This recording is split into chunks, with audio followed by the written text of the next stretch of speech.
तुमच्याशी मी मागच्या वेळी काश्मीर फाइल्स चित्रपट आणि त्यामागची वस्तुस्थिती याविषयी बोललो.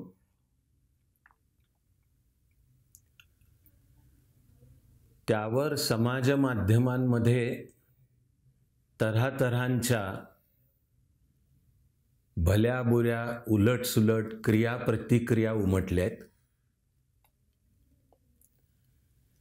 आणि नुसतं मी बोललो त्यावर नाही, या चित्रपटाविषयीच तऱ्हातऱ्हांच्या भल्या बुऱ्या उलटसुलट क्रिया प्रतिक्रिया उमटतायत.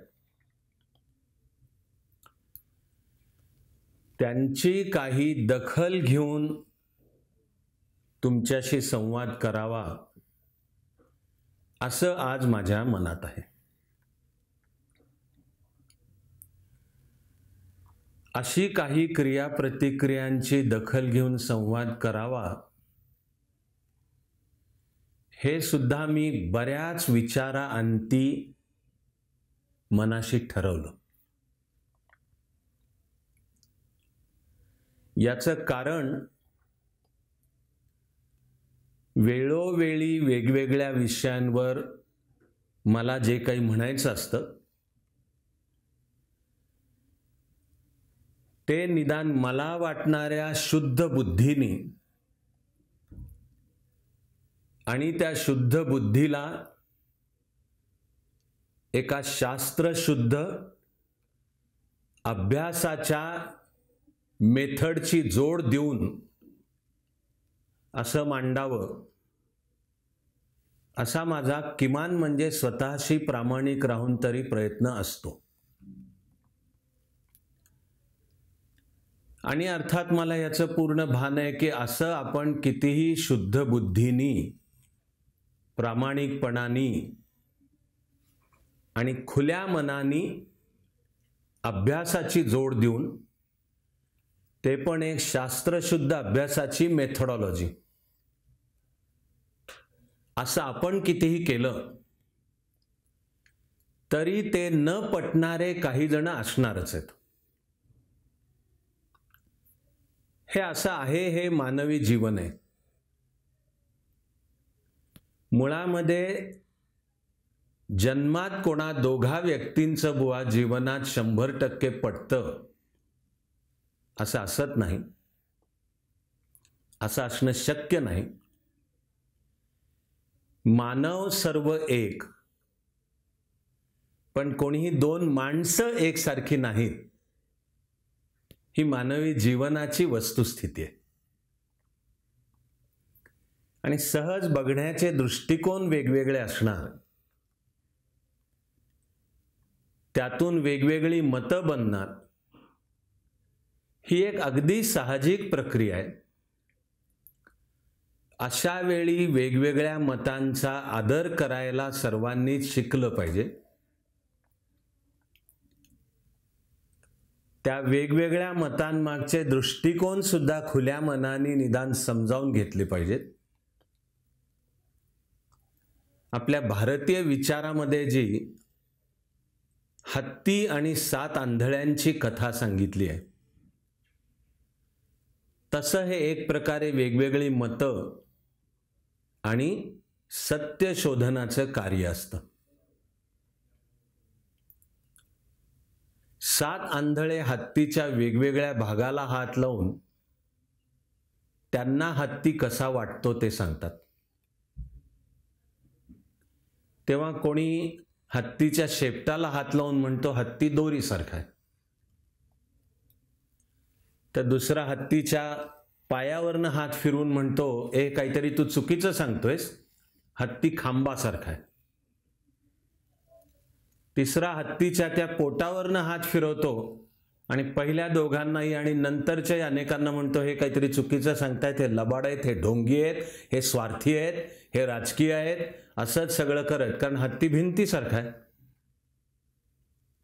आणखी कोणी हत्तीच्या कानाला हात लावतो म्हणतो हत्ती सुपासारखा आहे.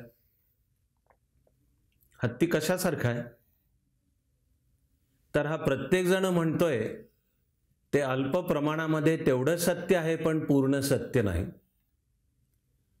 आणि मग हे सगळे जे वर्णन करतायत ते नुसतं एकमेकाशी जोडून नाही सत्य तयार होणार आहे. हत्तीचे वेगवेगळे भाग सुसंगत रीतीने एकमेकाला जोडल्यानंतर तरी अजून त्या हत्तीचा संपूर्ण हत्तीपणा त्यातून नाही येणार आहे. लक्षात, सत्य शोधनाचा मार्ग असाच असतो आणि त्यावर वेगवेगळे दृष्टिकोन, प्रत्येकाला येणारा सत्याचा अनुभव आपापला असू शकतो वेगळा. खरं म्हणजे या जाणीवेतूनच सहिष्णुता जन्म घेते. पण या काश्मीर फाईल्सवरच्या माझ्या बोलण्यावर आणि त्यापेक्षा व्यापक मुद्दा म्हणजे सार्वजनिक जीवनात तो चित्रपट आणि त्यामध्ये ज्या सत्याचं चित्रण केलंय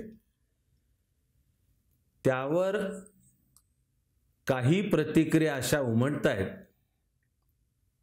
की मला वाटलं त्याची थोडी तरी दखल घ्यावी.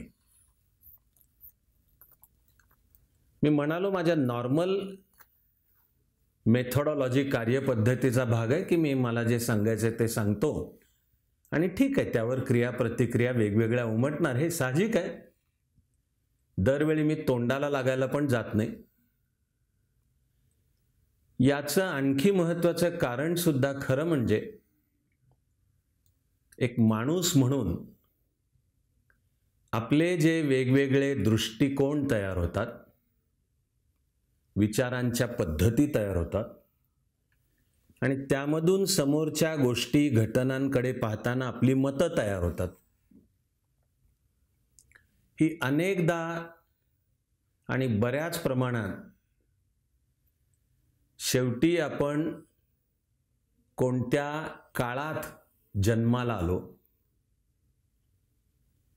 कोणत्या घरामध्ये जन्माला आलो, त्या घरातले संस्कार, लहानपणी पहिल्यांदा कानावर काय पडलं, आपली शाळा कोणती होती,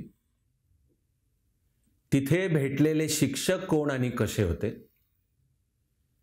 काय शिक्षण घेतलं, यातून आपले संस्कार, आपलं व्यक्तिमत्व आणि आपलं चारित्र्य घडत जातं. पुढच्या प्रवासामध्ये फार फार फार कमी व्यक्ती अशा निघतील की ज्या स्वतःकडे सुद्धा एका अलिप्तपणे, एका परखडपणे पाहून आपलं जीवन जगणे आणि व्यक्तिमत्व घडवणे यामध्ये त्या व्यक्तिमत्वातले संस्कारांमधले अनिष्ट, अनावश्यक असा एक एक तण ओळखून तो काढतील, दूर करतील आणि त्याच्या जागी चांगल्या विचारांची, चांगल्या संस्कारांची पेरणी करतील. हे प्रमाण दुर्दैवाने फार कमी आहे. त्यामुळे शेवटी मी शुद्ध बुद्धीने काही मांडीन, पण तिकडे पाहणारा जो कोणी व्यक्ती आहे तो त्याचे लहानपण, त्याचे संस्कार, त्याचे विचार, त्याचे तयार झालेलं वैचारिक कोश यातूनच तो तिकडे पाहणार आणि त्याची प्रतिक्रिया व्यक्त करणार. म्हणून आपल्याला जे म्हणायचंय ते एकदा शुद्ध बुद्धीने मांडावं. त्यावर ज्याला जे म्हणायचंय त्यांनी म्हणावं जरूर. त्याच्या त्या म्हणण्याचा आपणही आदर करावा, पण दरवेळी तोंडाला लागत बसण्याचं काही कारण नाही. अशी माझी सर्वसाधारण विचार आणि वागण्याची पद्धत. अशी सुद्धा पद्धत असण्याचं कारण केव्हा तरी लहान वयातच एक बुद्धाची गोष्ट मी ऐकली आणि ती इतकी भावली मनाला की ती माझ्या अस्तित्वाचा भाग बनून गेली आणि वाटलं शक्यतो आपल्याला त्यातनं एक कणभर तरी शिकून वागता यावं. हा सत्याचा, ज्ञानाचा साक्षात्कार झालेला बुद्ध भगवान पुढे आपलं ते सत्य आणि ज्ञान मुक्त हस्ताने जगाला सांगत गावोगाव प्रवास करत होता. त्याच्या त्या सांगण्यावर नाराज असलेले काही जण एके गावी बुद्धाचं जेव्हा प्रवचन चालू होतं तिथे आले, आरडाओरडा करत, तणतणाट करत आणि शिव्या देत, बुद्धाला शिव्या देत. तर त्या बुद्धाच्या सुंदर चेहऱ्यावरचं जे अत्यंत निरागस आणि ज्ञानप्राप्तीनंतरच उगवणारं हास्य आहे ते तसेच राहिलं, ते मावळलं नाही. हे जे कोणी आले त्यांनी भरपूर शिव्या दिल्या, टीका केली. बुद्धाने ती शांतपणे ऐकून घेतली. आणि आपण एवढं शिव्या देतो तरी हा बुद्ध काहीच बोलत नाहीये असं म्हणल्यावर थोड्या वेळाने ते थांबले आणि धुसफुसत शेवटी त्यांनी बुद्धाला विचारलं की आम्ही एवढं सगळं बोलतो त्याच्यावर तुला काही म्हणायचं नाहीये का? तर बुद्ध भगवान हसला आणि म्हणाला की तुम्ही मला काही भेट द्यायला समजा घेऊन आलात आणि मी ती भेट पाहिली आणि सांगितलं की मला नको ही भेट, तर काय कराल? तर विचारात पडलेली ती माणसं म्हणली की आम्ही नाहीच घेतली भेट तर आम्ही ती घेऊन परत जाऊ.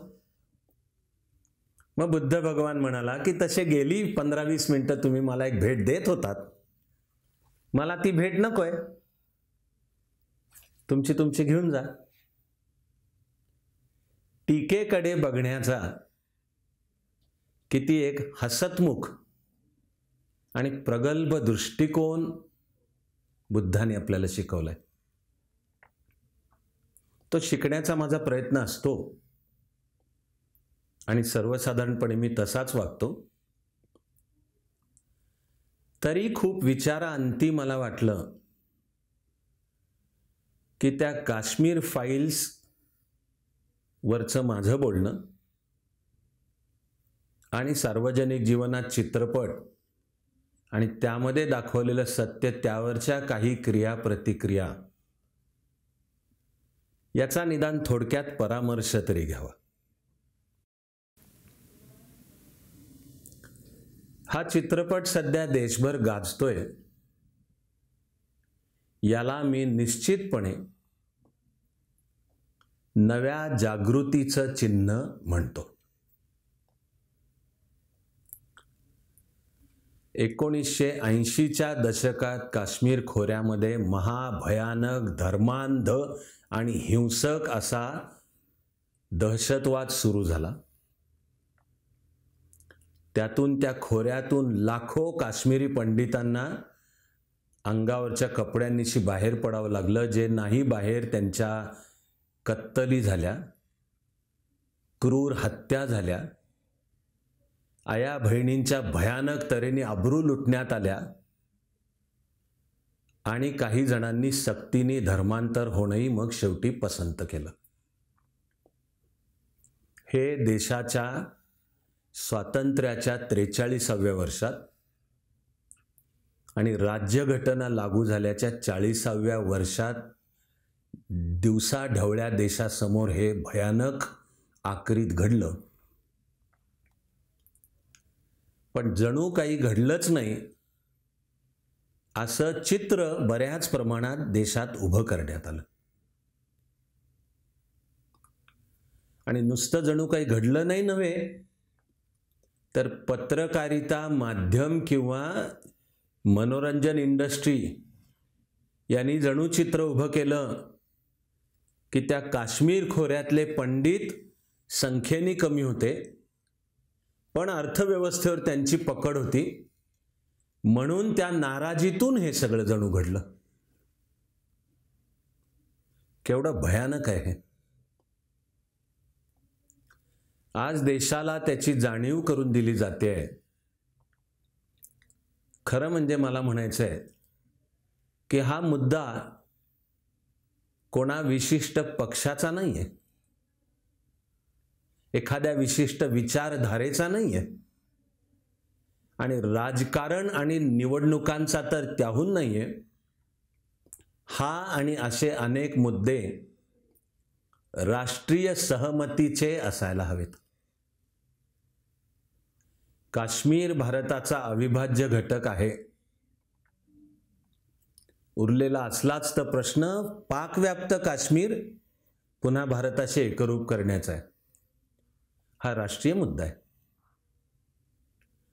किंवा कलम 370 आणि 35A मुळे काश्मीरमधल्या फुटीरतावादी शक्तींचं बळ वाढत होतं आणि त्या 370 आणि 35A आड लपून पाकिस्तान आणि आता चीनच्या सुद्धा भारतविरोधी कारवायांना बळ मिळत होतं. हा राष्ट्रीय सहमतीचा मुद्दा आहे. उद्या राज्यघटनेच्या कलम 44 नुसार लवकरात लवकर देशाला समान नागरी कायदा लागू झाला पाहिजे. हा पण राष्ट्रीय सहमतीचा मुद्दा आहे. इथे पक्ष, विचारधारा, राजकारण आणि तत्कालीन त्यावेळच्या निवडणुका याचा मुळातला काही संबंध नाहीये. मला तर म्हणायचं आहे की त्या काश्मीर खोऱ्यामध्ये जे भयानक अत्याचार झाले, हा माणुसकीला सुद्धा कलंक आहे आणि एक बेसिक माणूस म्हणून सुद्धा संवेदनशीलता निदान व्यक्त झाली पाहिजे, ती आज अनेकांच्या मधनं व्यक्त होत नाहीये. त्यांच्या या घटनांवरच्या प्रतिक्रिया खरं म्हणजे चार चौघात बोलू नयेत इतक्या भीषण आहेत आणि माणूसपणाला काळिमा लावणार आहेत. हा जो युगोस्लाविया देश, त्याचा एक असामान्य नेता जोसेफ टिटो दुसऱ्या महायुद्धानंतर,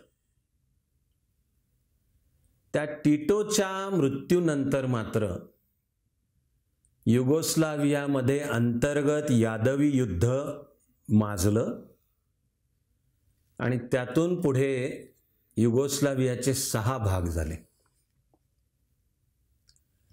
त्यातला जो भाग स्वतःला युगोस्लाविया म्हणतो तो म्हणजे सर्बिया. त्या सर्बियाचा टिटो नंतरचा नेता म्हणजे स्लोबोदान मिलोसेविक. त्याच्या थेट सूचनेनुसार सर्बियाच्या लष्कराने आधी त्या सर्बियाचाच एक प्रांत असलेला कोसोवो तिथल्या जनतेवर अत्याचार केले, निरपराध्यांच्या कत्तली केल्या. आता सर्बियामधला ख्रिश्चन पंथ एका विशिष्ट मार्गाचा आहे आणि हे कोसोवोमध्ये ज्यांच्यावर अत्याचार केले ते धर्मानी मुस्लिम होते. त्यातली एक महाभयानक आणि दुःखद अशी कत्तल आहे निरपराध मुस्लिम स्त्री पुरुषांची. ती झाली सेरेब्निका या ठिकाणी आणि त्यामध्ये राष्ट्राध्यक्ष असलेल्या स्लोबोदान मिलोसेविकच्या आदेशानुसार 2 लष्करी लेफ्टनंट जनरलनी या सेरेब्निकामध्ये निरपराध अशा मुस्लिम आबाल वृद्ध स्त्री पुरुषांची कत्तल केली. हा मुद्दा युनायटेड नेशन्स सिक्युरिटी काउन्सिलनी उचलून धरला.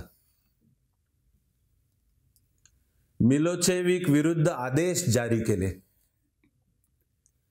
त्याला राष्ट्राध्यक्ष पदावरनं खाली उतरायला सांगितलं आणि जे 2 लेफ्टनंट जनरल होते यांना युद्ध गुन्हेगार म्हणून, मानवतेविरुद्ध गुन्हेगार म्हणून जाहीर केलं. पुढे तो मिलोसेविक आपणहून राष्ट्राध्यक्ष पदावरनं पायउतार होत नव्हता म्हणून अमेरिकेने ओळीनी 52 दिवस त्या सर्बियाची राजधानी बेलग्रेडवर बॉम्बफेक केली.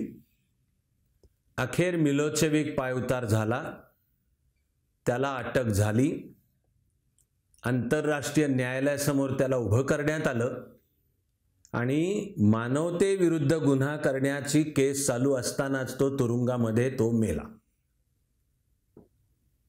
2 लेफ्टनंट जनरल पैकी एक जण त्यावेळी लगेचच सापडला.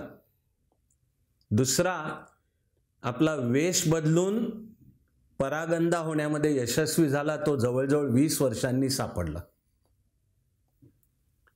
पण हा मुद्दा आणि लढा होता त्या कोसोवो प्रांतातल्यांच्या मानवाधिकारांचा. आपल्या देशात अनेकांचं वागणं, बोलणं आणि विचार करणं असं आहे की जणू त्या काश्मीर खोऱ्यातल्या पंडितांना मात्र मानवाधिकार जणू नाहीतच. एक आवाज नाही उठला 30 वर्षापेक्षा जास्त काळ. हे काश्मीरी पंडित आपल्याच देशामध्ये निर्वासित होऊन राहिले. तिकडे जगातल्या घडामोडींमध्ये त्या ठिकाणी अन्याय अत्याचार होत असले तर त्यातून होणाऱ्या निर्वासितांबद्दलही आपल्या देशात आवाज उठले. या सेरेब्निकाच्या कत्तलीमध्ये सुमारे 750 जण मारले गेलेत. एक जरी मारला गेला तरी ते दुःखदायी आणि अयोग्यच आहे. काश्मीरमध्ये घडलं त्याची गणती नाही. हा जेनोसाइड, वंशविच्छेद, युनायटेड नेशन्सच्या जेनोसाइडच्या व्याख्येनुसार सुद्धा काश्मीरी पंडितांना नेम धरून ज्या तऱ्हेने कत्तल, बलात्कार आणि धर्मांतरांचे प्रकार घडले, हा जेनोसाइड आहे. देशामध्ये एक शब्द नाही त्यावर. तिकडे म्यानमारमध्ये म्यानमारचं लष्कर म्यानमारमधले मुस्लिम धर्मीय रोहिंग्या यांच्यावर अन्याय अत्याचार करतं. त्याविरुद्ध मुंबई सकट भारताच्या कानाकोपऱ्यात आवाज उठले आणि त्यातले काही दंगलीमध्ये रूपांतर झालं. आणि भारतामध्ये जे रोहिंग्या निर्वासित आले त्यांना कसं माणुसकी म्हणून आपण सांभाळलं पाहिजे, जबकि त्या रोहिंग्यांच्या मधनं अनेक जण दहशतवादी पण घडलेले आहेत. त्यांची बाजू घेणारे सुद्धा आवाज उमटले. पण आज या काश्मीरी पंडितांवर झालेल्या अन्यायाबद्दलचा चित्रपट निघतोय तर त्याच्यावर सभ्यतेच्या, सुसंस्कृतपणाच्या, माणूसपणाच्या सुद्धा पातळी सोडून भाषा पण केली जाते आणि जणू कुठेतरी हा पक्षीय राजकारणाचा विषय आहे असं वागलं बोललं जातंय. ठिकठिकाणी पण त्यातला एक प्रसंग त्या तेलंगणामधल्या चित्रपटगृहामध्ये दोघांनी हा चित्रपट चालू असताना पाकिस्तान जिंदाबादच्या घोषणा दिल्या. दुसऱ्या एका थिएटरमध्ये बुरखादारी स्त्री आई माईवरून शिव्या देते ते पाहून आणि सांगते तुमचं सगळ्यांचं पण असंच होणार आहे. किंवा जो कर्नाटकमध्ये हिजाबवरनं वाद उद्भवला आणि त्यावर कर्नाटक हायकोर्टाने निकाल दिला की शाळेचा जर शिक्षण संस्थेचा युनिफॉर्म असेल तर तो सर्वांनी घालायला पाहिजे, तिथे आपापल्या धर्माची वेशभूषा मुद्दा मध्ये आणता कामा नये. तो आता सुप्रीम कोर्टात पोहोचलाय. सुप्रीम कोर्टाने अग्रक्रमाने ते सुनावणीला घ्यायलाही नकार दिलाय आणि कर्नाटक हायकोर्टाच्या निकालाला स्थगिती नाही दिली. पण तमिळनाडूतल्या कोणीतरी 3-4 जणांनी या कर्नाटक हायकोर्टाच्या न्यायमूर्तींना धमकी दिली आहे, जीव घेऊ तुमचा जीव घेऊ अशाचे.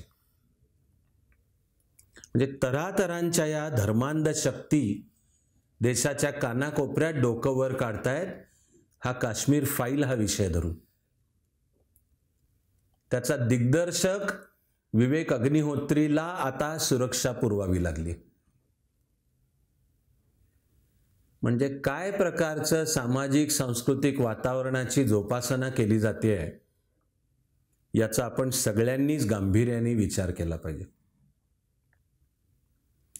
हेही कुठेतरी मुळात जातं आपल्याला आपल्याच देशाचा इतिहास, त्यावर झालेली आक्रमणं, त्यामध्ये झालेल्या कत्तली, अत्याचार ज्या तऱ्हेने सांगितलं जातं त्याच्याशी कुठेतरी येऊन भिडतो. तेव्हा हे काश्मीर फाईल चित्रपट किंवा त्यातलं भीषण घटित जर उद्या देशात घडायला नको असेल तर कसल्याही प्रकारची धर्मांधता न बाळगता पण देशांनी वेळेत जागं झालं पाहिजे. या देशाची लोकशाही, या देशाची राज्यघटना ही टिकावी, बळकट व्हावी असं जर वाटत असेल तर या प्रकारच्या धर्मांध शक्तींची दखल घेऊन वेळेत पावलं उचलली पाहिजेत. ही नुसती कर्नाटक हायकोर्टच्या न्यायाधीशांना धमकी दिली जाते असा मी उगाच नाही उल्लेख करतोय. तो काश्मीरमधला JKLFचा संस्थापक दहशतवादी मकबूल भट्ट याला ज्या न्यायमूर्तींनी फाशीची शिक्षा सुनावली होती त्या न्यायमूर्तीलाही काश्मीरच्या श्रीनगरच्या चौकात गोळ्या घालून मारण्यात आलेलं होतं. तेव्हा या प्रकारे सत्य दडपून पुढचा रस्ता सापडत नसतो. आपल्याला जातीय सलोखाच हवाय आणि यावरून जातीय तेढ निर्माण झालेली नकोय. पण या प्रकारचे काही भयानक अत्याचार आत्ताही झाले, करणाऱ्या शक्ती आत्ताही देशात आहेत, त्यांना आंतरराष्ट्रीय शक्तींचा पाठिंबा पण आहे आणि या धर्मांधतेच्या तत्वज्ञानाची जोपासना होतीये. या सत्याकडे दुर्लक्ष करून सलोखा निर्माण होण्याची शक्यता नाहीये. त्या सलोख्याच्या दिशेने वाटचाल करायची तर काश्मीर खोऱ्यात आणि देशाच्या इतिहासात सुद्धा काय घडलं याचा नीट अभ्यास करून ते पुन्हा घडता कामा नये याच्यासाठी सर्वांनीच पावलं टाकली पाहिजेत. हा त्या काश्मीर फाईल्स चित्रपट आणि त्याच्या उमटलेल्या काही प्रतिक्रियांचा मला करणारा